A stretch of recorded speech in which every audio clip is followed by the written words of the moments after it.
Около 3 месяцев жители села Тавбадрах живут без воды. Ее привозят несколько раз в неделю, однако этих запасов хватает не больше, чем на сутки.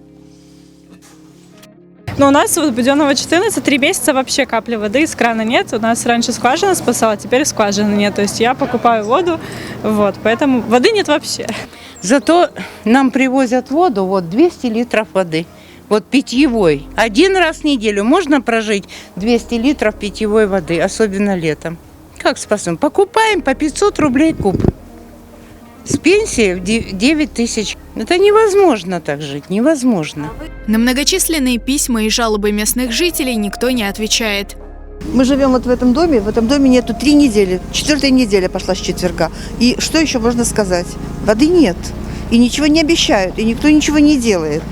Люди каждый сам возмущаемся, пишем, обращаемся к власти, никто ничего не делает. Водолей приезжает, воду набираем, но вы меня извините, по 5 литров, разве можно баклажками наносить воды на стирку? У нас маленький ребенок в семье, 2 года ребенку. Нужно покупать, нужно приготовить, нужно постирать, туалет смыть нечем, еду сварить не на чем. Воды нет не только в жилых домах, но и в госучреждениях. В сельский детский сад «Дружба» воду подвозят, но, по словам родителей, она техническая. Воду привозят, привозную, но она очень отвратительного качества, просто молоко. Осадок там такой сумасшедший. Никакие фильтра наш садик не хочет устанавливать за свои средства.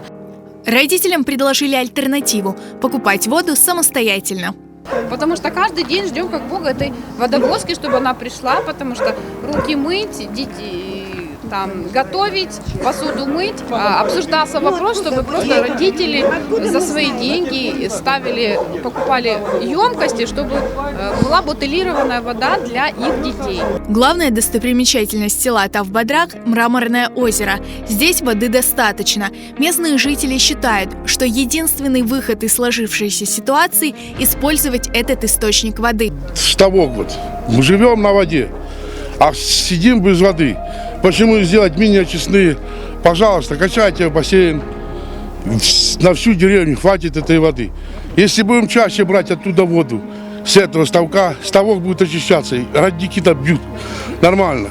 Ставок перешел в частную собственность. Приехали с Питера, не знаю откуда они приехали, взяли, договор заключили на 40 лет, и все, это ихнее. То есть на следующий год сказали, вообще будет платно приходить, чтобы покупаться. Да. В засушливые годы водный вопрос в селе Тавбадрах решался за счет водоемов, расположенных за селом Янгабадрак. В этом году Министерство экологии Крыма отказало местной администрации в использовании этих ресурсов, так как этот процесс нарушает экологическую систему водоемов. Потому что дефицит осадков в этом году как никогда, и предыдущий год, естественно, тоже. Поскольку водоснабжение и нашего села, и ближайших сел зависит исключительно от водоносности, точнее от водоносных горизонтов, от наполненности их реки Бодрак, в долине которой мы находимся, и каптажи, по которой заложены, то на сегодняшний момент уровень в них минимальный вообще за все время. Подобная ситуация сложилась во многих селах полуострова, а в столице Крыма график подачи воды ужесточился. Теперь воду дают не по 6, а по 4 часа в день.